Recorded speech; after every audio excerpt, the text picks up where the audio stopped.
Le cours du jour présente Black Diamonds avec Caviar House et Prunier.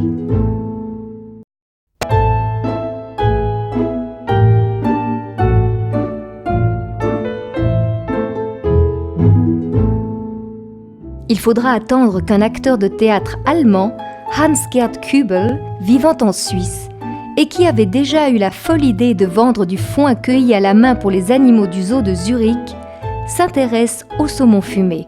Il a appris qu'à la cour impériale de Russie, on avait non seulement une manière très particulière de fumer l'esturgeon, mais aussi de n'utiliser que la meilleure partie de son dos, partie exclusivement réservée au dîner du tsar.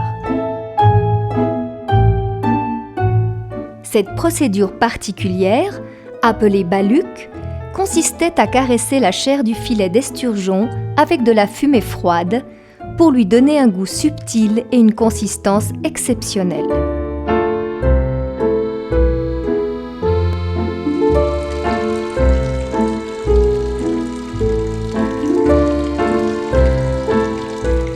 Kübel décida d'appliquer cette recette à du saumon plutôt qu'à de l'esturgeon, et il ne lui fallut pas longtemps pour construire une réplique du fumoir des tsars dans sa ferme d'alpage. Le résultat était inespéré. C'est ainsi qu'en 1984, les grands chefs de la gastronomie suisse découvrirent avec subjugation un nouveau saumon fumé qui révolutionna toute l'industrie de ce produit.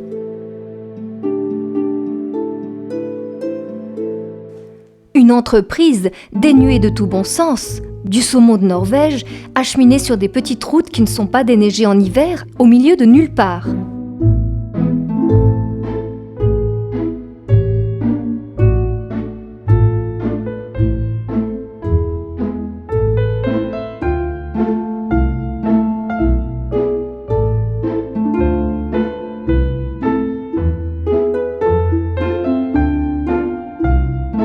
Ici, le filet de saumon est trempé dans divers sésames, noirs, blancs et au wasabi, ainsi que dans des graines de pavot.